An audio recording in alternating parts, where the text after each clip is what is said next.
Alright guys, MTech Guy here, and today we're going to take a look at changing out the Evap valves on the E60 M5. Okay, so what are the Evap valves?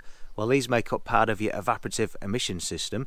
So of course in your fuel tank you've got a reasonable amount of liquid there, liquid petrol, that gives off fuel vapours. Now these fuel vapours get stored inside your charcoal canister, and when the time's right, the computer will send a signal to the Evap valves to reburn them fuel vapours back to the engine. Now the Evap valves themselves are a small solenoid valve that are mounted on the engine. There's two of them on the E60 M5. Now these are normally in a closed state, they're sprung closed, and then when that solenoid gets energised they open and release them fuel vapours to be burnt into the engine. Okay, now these E60 M5s are getting on a bit now, so how do these Evap valves fail over time? Well, they can either fail stuck open, so there is the chance small particles can get through there over the years and it will affect the sealing quality of the valves, so that'll let the fuel vapours creep through when the computer thinks the valve's closed, and it's going to mess up your fuel air mixture. Now they can also end up stuck closed, so that when the solenoid gets weak or it's not operating properly, then when it gets that signal to open, it won't open fully or it won't open at all. And again, the computer's expecting to see them fuel vapours getting burnt through the engine, so it's looking for an increase in fuel, but it's not seeing that, and then it's going to affect your fuel mixture again. And these valves are plastic bodied, so of course the plastic likes to degrade and deteriorate over time, and they can crack, especially on the S85 engines because they sit right in the V of the engine here, so they're subject to a huge amount of heat. When the plastic does start deteriorating, if it does crack, it can cause a vacuum leak. Okay, so that's how the valves fail. So what happens when they do fail? Well, normally you'll get a check engine light, and once you read the codes, you'll see codes there for the evaporative emission system or the Evap valves themselves, or you might see a screwed up reading with the oxygen sensors, and if the plastic housing has cracked, of course you're going to get lean codes with that vacuum leak. But to be honest, the most common thing you'll see with the E60 M5s when the Evap valves are failing is when you go to fill the car with fuel and you finish fueling, you jump in the car and go to start it, it won't crank properly. Then you'll back off the ignition, try again, you might have to try 1 or 2 times, and then it will crank over and it'll run fine. So if you are experiencing hard starting at the petrol station, 9 times out of 10 it's your Evap valves failing. So with an E60 M5, that's more than likely the cause, as these cars are getting older. Alright, so let's go and take a look at where these things live. So like I say, the Evap valves live in the V of the engine there, of the S85, and they're underneath the intake plenums. And yes, I know how much you guys love having to remove the intake plenums, but we'll look at that as part of the process of getting the job done today. But to be fair, once you do get them out of there and out of the way, the Evap valves are pretty much staring you right in the face, so they are reasonably easily accessible once you get the intake plenums out of there.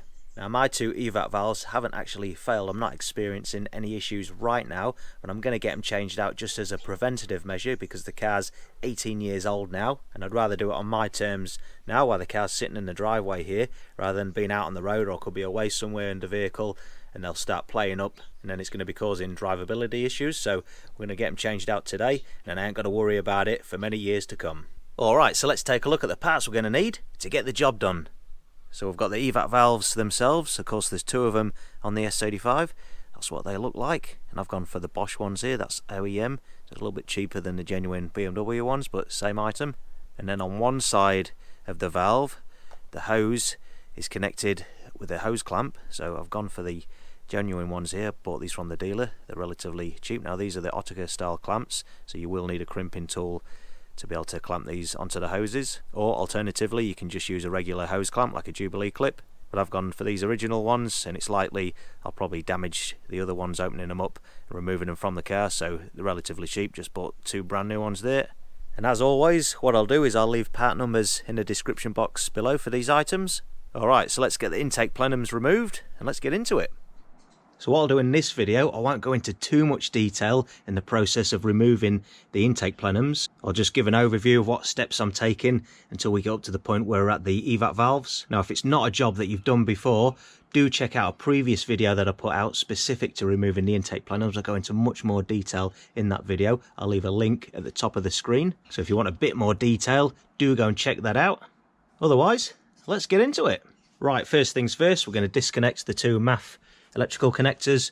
We're going to undo the hose clamps that go from the bellows here to the intake plenums themselves, and then we're going to just pull them away.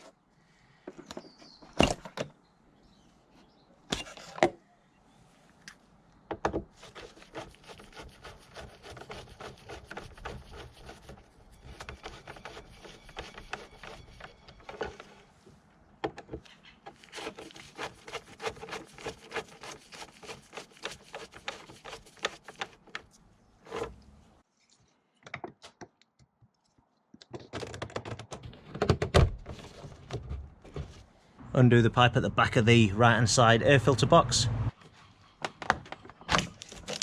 Remove the windscreen washer fluid neck on the airbox lid. Then go around the airbox lids themselves, undo all the clips both sides, and then lift the lids off and out the way.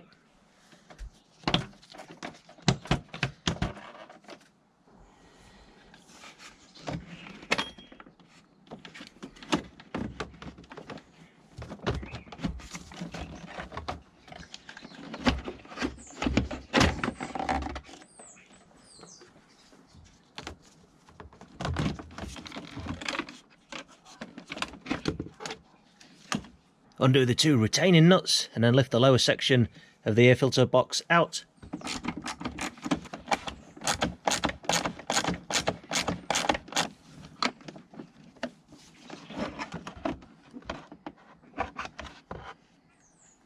And just the one Torx retaining screw on the left hand side air filter box before we lift that out.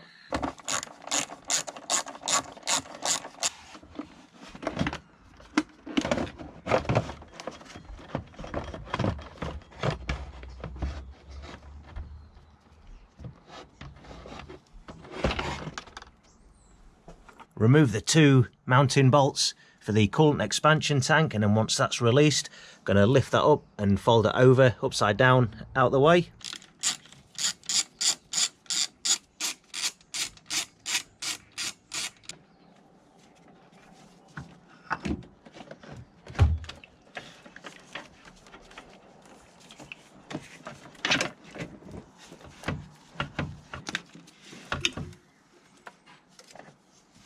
Remove the two microfilter lids with the filters themselves, and then the tray underneath.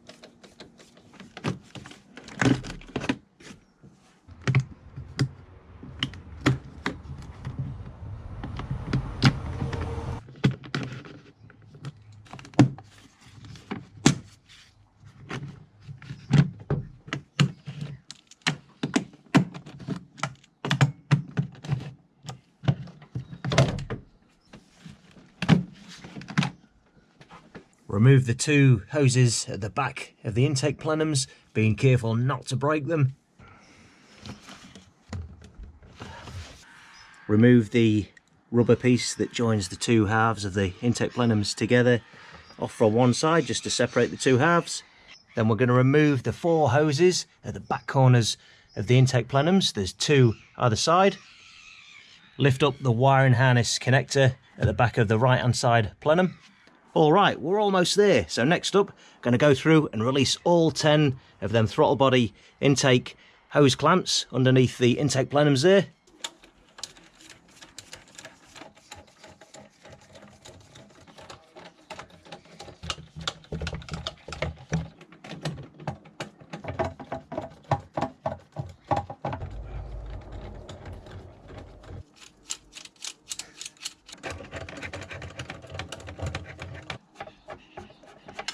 And now we can lift off the two halves of the intake plenums.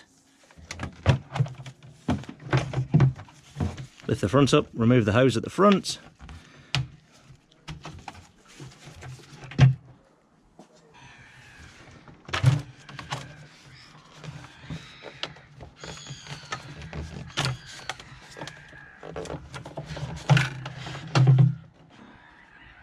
Alright guys, so that's the intake plenums out of the way, and before we get stuck into removing them Evap valves, let's just take a moment to admire that view. It doesn't matter how many times I've done this job in the past, once you get them two halves of the intake plenums off, it just blows me away how awesome that view is. Them 10 individual throttle bodies all lined up there, beautiful!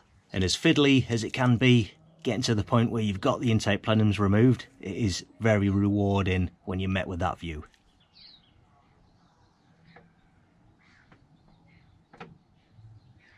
Alright, so if we take a look inside the back end of the V of the engine there, that's the two Evap valves that we're going to be replacing today. And you know what? These look like they've been replaced in a previous life. And the way I can tell is that this has a regular Jubilee style hose clamp on there rather than an Ottica style crimp clamp. So maybe there would have been some life left in these yet, but hey, you don't know until you get to this point, and we're going to put a fresh set in now, so I'll be good for many years to come. So to start off with, we'll remove the electrical connectors to the two Evap valves.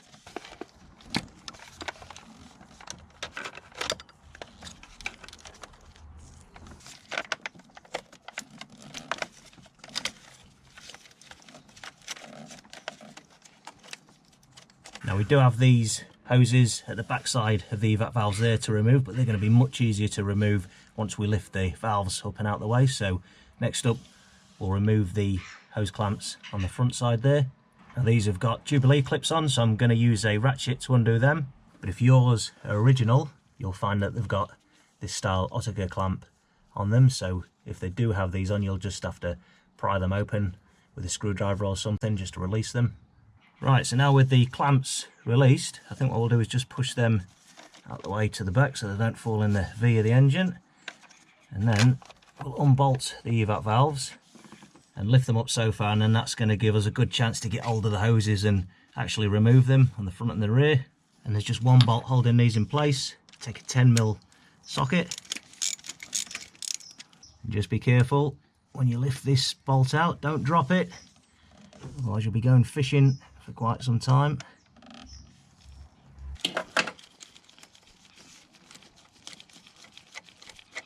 These are on pretty tight. Looks like whoever's done these Jubilee clips up on the front there done them super tight, so it's crimped that on and deformed the rubber a little bit. So it's going to take a bit of persuasion getting these hoses off the front side, I think.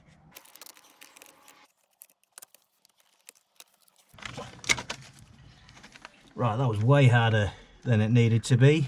Right, now let's do the other side. Right, so that's the hoses off the front of the two Evap valves there, and I'll be honest, they were quite difficult to remove in position there, even with the Evap valves unbolted and lifted up. I think these hoses being inside the V of the engine there, where they've been crimped or clamped, they've just got baked on there and hardened, so it took a bit of wrestling, took a bit of patience, but we got there in the end. So now we can remove the lines off the back of the two Evap valves, and then we're ready to lift them out.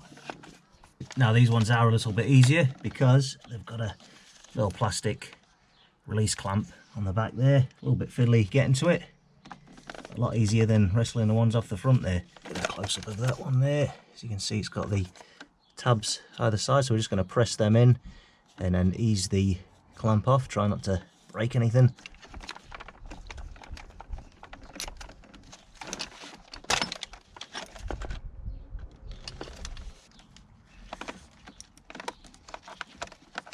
There we go. Right, so here we have one of the new Evap valves. So before we go any further, we're going to take the old one. We're just going to remove this small bracket here, push it in to the new one there. Right, so that's the bracket installed on the new valve. Remove the old clamp that was on there. This one's got a Jubilee clip.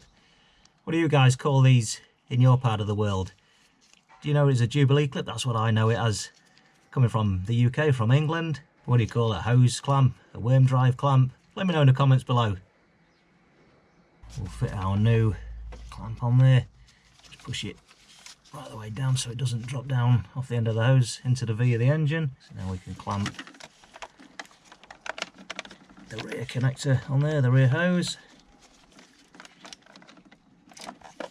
There we go, make sure that's fully seated. insert the hose on the front there before we clamp it down.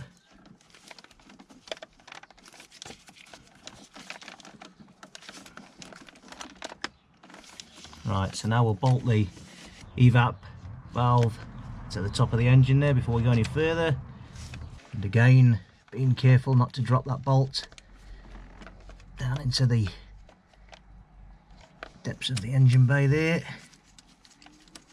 where all the clips, bolts, 10mm sockets and everything else live.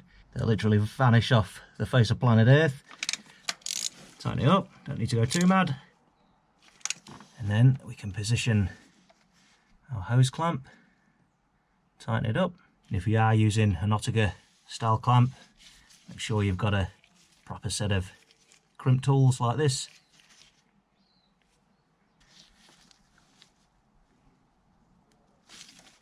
Here we go. And then the same on the other side.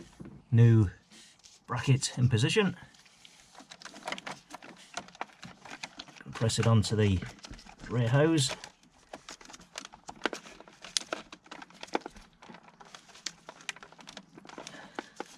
Just waiting to feel that positive engagement, and then just make sure that's secured properly.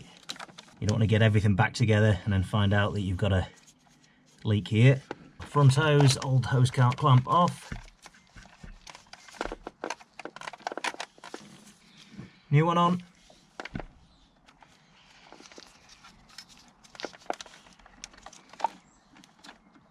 Position the hose on the front of the valve there, push it right on. Mount that back in position.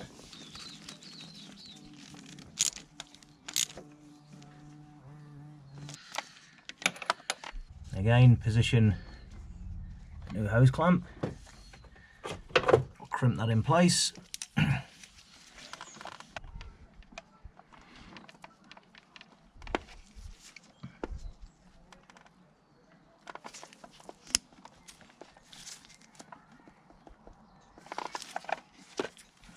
Reconnect the electrical connector. Same on the other side.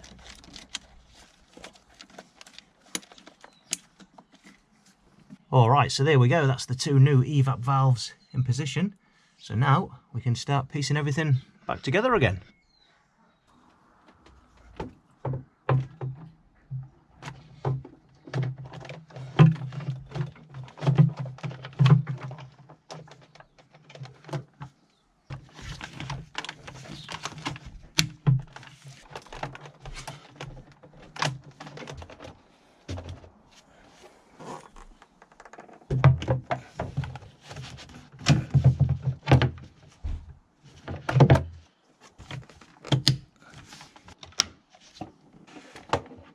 That's everything pieced back together now.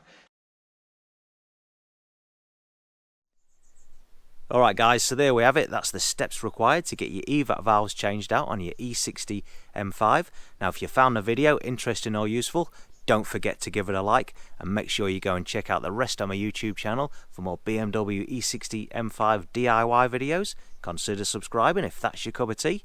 I'm MTech Guy. Thanks a lot for watching.